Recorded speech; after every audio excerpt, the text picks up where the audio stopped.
Willits is our town. Always has been, and always will be. Like any other town, it changes just a little bit from time to time. So we're here to let you know some of the things that are going on in your town.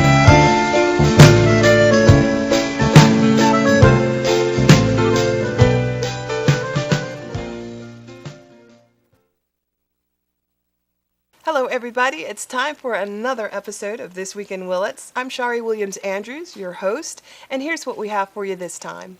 First, Council Member Greg Kanne looks back on his tenure on the City Council and some of the issues and decisions that the Council has faced. He shares his philosophy about public service as another Council election approaches. Next, watch some highlights of that hot July day when Willits celebrated the 4th with our annual parade. Frontier Days is more than a parade. There's the rodeo, and it's the real deal. Flags, cowboys, bulls, and don't forget the clown. Watch some of the exciting moments from this year's rodeo. Parade, rodeo, don't forget the carnival. We have a segment showing some of the color and excitement that carnival goers are addicted to. Thanks to Andy Wright and Al Rosen for these Frontier Days stories. Watch the schedule on our webpage to see when their longer versions will be shown. We'll also take a look at the exhibit at the Cultural Arts Center. Willits Ranching tradition is explored through the arts, and we can see how artists interpret this important part of our history. Finally, with a segment titled Animal Crackers, we get a nocturnal glimpse of some denizens of the dark. And no, I'm not talking about Twilight. These are homegrown denizens. Hang on, it's going to be a good ride, starting with Councilmember Kanne. Hi, my name is Greg Kanne, and for 4 more months, I will be one of your Willits City Council members. I have chosen not to run again, so this show gives me an opportunity to talk about City Council, talk about some of the decisions we have made, maybe talk a little bit about the election that's coming up this year. I'm not totally at ease being a talking head or a TV interviewee, so I have brought a few quotes to kind of use as springboard in my talk. My first quote deals with the future. More than any other time in history, mankind faces a crossroads. One path leads to despair and utter hopelessness, the other to total extinction. Let us pray we have the wisdom to choose correctly.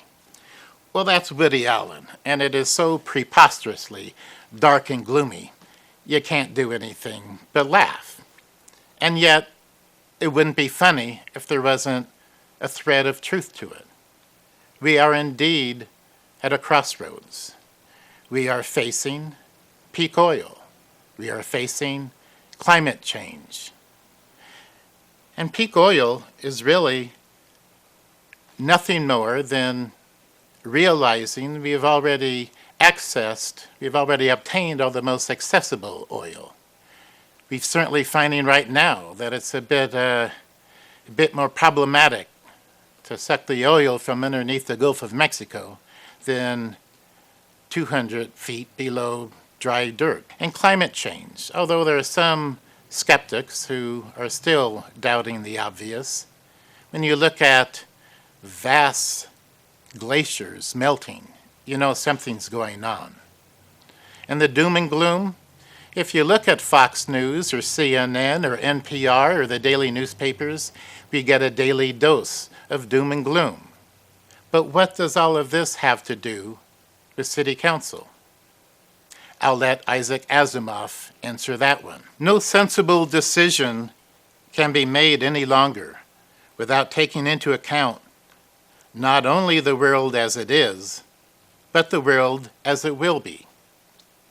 Well, that's not a particularly new idea. It's a reiteration of the Iroquois concept, that you base your decisions as much on the impact that they will have 7 generations from now as the impact it has today. And I look at 3 of the most challenging and controversial decisions or issues that I have faced on City Council, and I will look through them through this 7-generation lens. The issues I see were whether or not to drill wells in the valley, whether or not to support this bypass, and even last month's decision whether or not to raise water rates once again. Some might say that using a Iroquois Indian concept might be a little bit quaint, a little idealistic or romantic, maybe something that is from yesteryear. But let's bring it into focus. If we look in our own lives at the direct relationships we have with our grandparents, our parents, our own generation, our children, and our grandchildren, there's 5 generations easily conceivable right now. To look at 7 generations becomes easy concept to fathom. When I look at the health and vitality of the rivers, streams, and watershed right here where we live and compare it to 100 years ago, I ask, is it better or worse? I would think most people would say, right now it's worse. It's worse than it was 100 years ago. I'm not really looking to blame anybody. This is just what's happened. What I want to do is see, where do we go from here? And from that, I look at the poet and speaker Stanislaus Lech, who said, mankind has slow reflexes. In general, it takes several generations later for them to understand. So we're just catching up to some of the mistakes and lifestyles that we were just oblivious to in the last many decades. When I look at the whale drilling and chose to reject whale drilling in the valley, it's because of looking at my concept of aquifers through that 7 generations lens. To me, the aquifer is your principal. Your rain and runoff is your income. Don't live beyond your income. If we want to improve our water situation, we have to use conservation and improvement of our water system. Leave the aquifer for the future generations. When I look at our water enterprise, I see that it has been stressed for many years. The water plant's very old. We need a new clarifier. We need new tanks. We need more water leak repairs. We were blessed by late rains this spring, and it was very helpful. But we did not have particularly abundant rainfall. And I chose to push with water rate increase to solve the water problems that we're facing now and that the next generation will face. I didn't think it was time to relax our water concerns. And finally, the bypass. Oh boy. I don't think anybody is totally pleased with the bypass. I see so many drawbacks and problems, it's hard to know where to start. First and foremost, we are sacrificing a beautiful valley for a very dubious traffic relief. For the last 25 years, I've had a house 30 miles north and east of Willits in Dos Rios. For 15 of those years, I drove north of Willits 5 or 6 days a week for 15 years. The only time I saw traffic congestion north of Willits was when there was reggae on the river. I realize that South Main Street has traffic congestion. But no matter how much traffic congestion there is, Friday afternoon, holiday traffic, whatever, by the time that traffic turns off for Highway 20 or for Pine Mountain or for Brook Trails, by the time anybody passes Sherwood Road, it's all gone. You don't need a bypass if the traffic situation is within town. I believe that if you put roundabouts at every signaled intersection, and if you opened another north-south arterial, you would relieve more traffic congestion than this current bypass plan. To me, this bypass will make us a little more like Santa Rosa and a little less like Willits. I don't like that. Simply put, this is the wrong road. And there's an old Turkish proverb that says, no matter how far down the wrong road, turn back. It's time to turn back. And now for a few statements on this year's City Council election.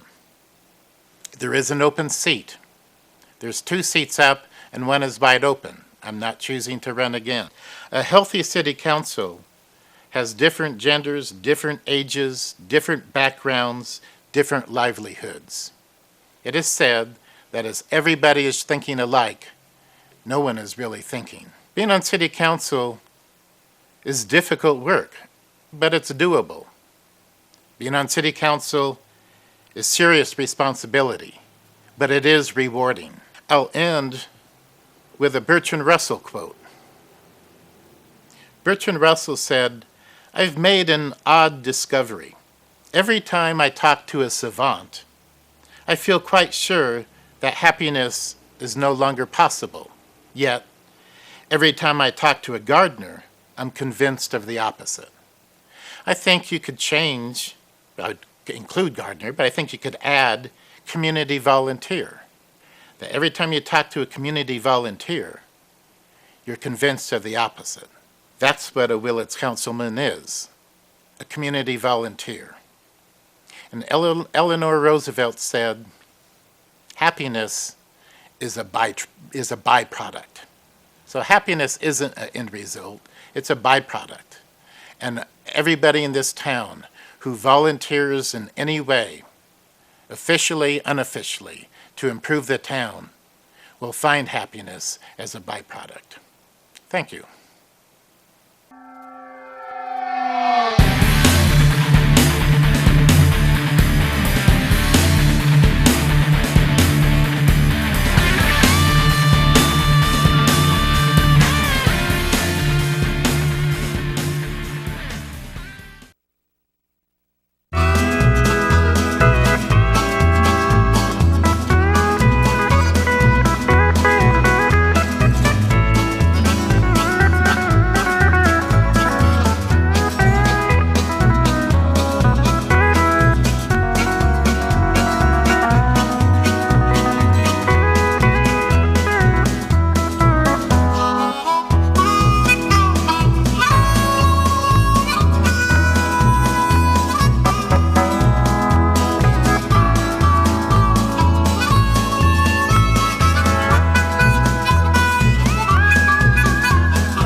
Dad would be sitting in his easy chair after a long day of work, and Mom would sit next to him, and they'd watch TV while she quilted.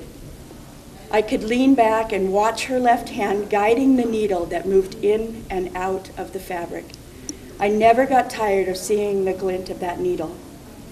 One of my favorite quilts was a little farmer boy and sunbonnet Sue with tiny little hankies appliqued into the farmer boy's pocket and flowers embroidered onto Sue's bonnet. I would lie in bed and listen to Mom and Dad talking while I traced the stitches with my fingers as I fell asleep. That was sanctuary and comfort. So I'd like to introduce John and Charlene Ford that are going to tell us some stories about their ranching life. Let's welcome them.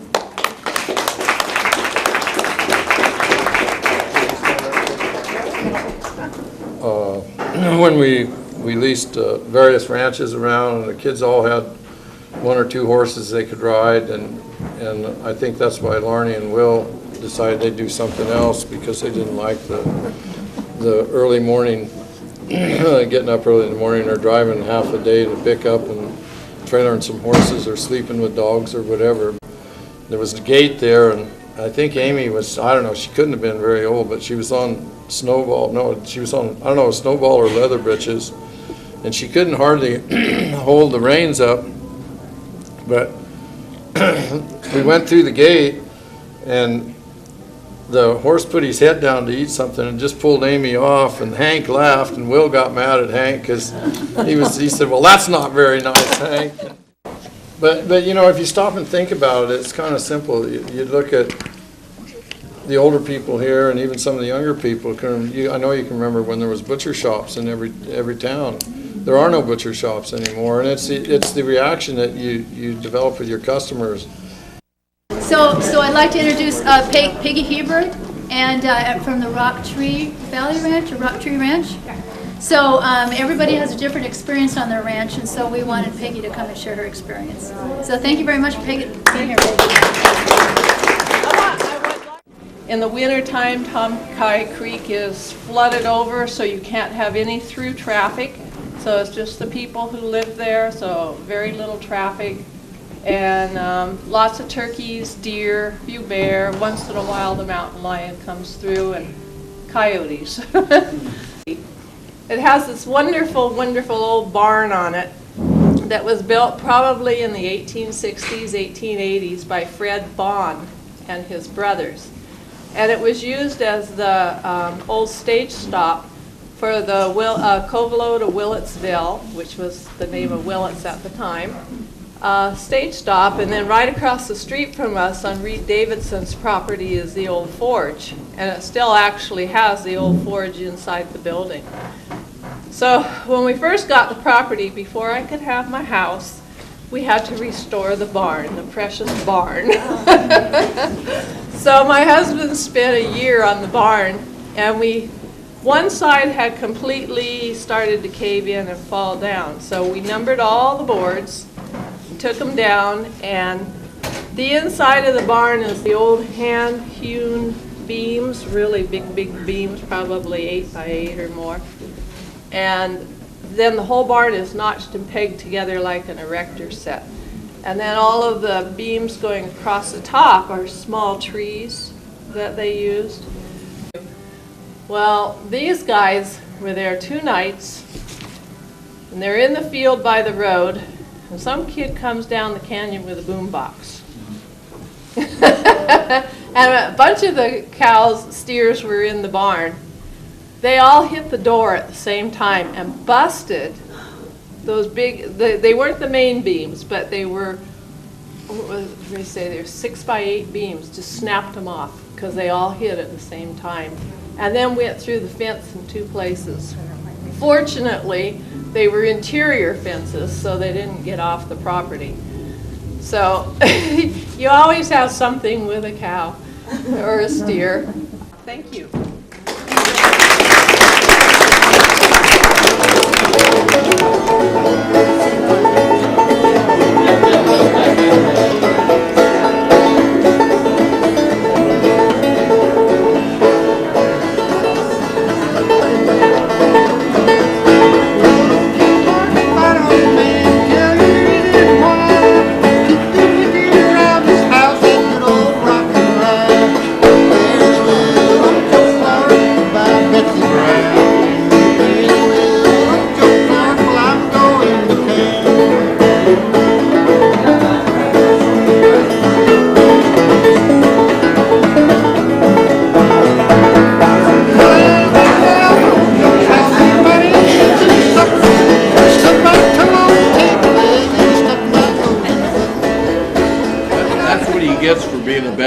if he wasn't a bad guy, I wouldn't have done that to him. Right, so you had it coming, listen right? to You this. shot too? Yeah, In the family jewels. below the belt. Oh my gosh, it looks like it was below the belt. Yeah. There goes the jewels.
That was our latest episode of This Week in Willits. The individual segments of this program are produced by a number of local filmmakers.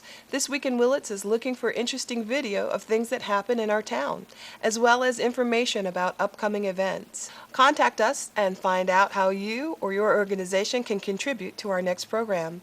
I'm Shari. Goodbye till next time. So that's about it for now.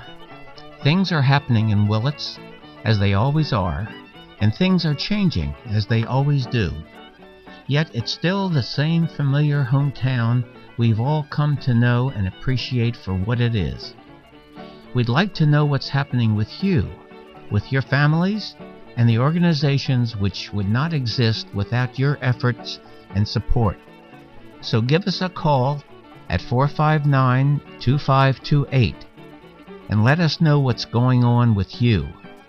maybe you'll be a part of our next story.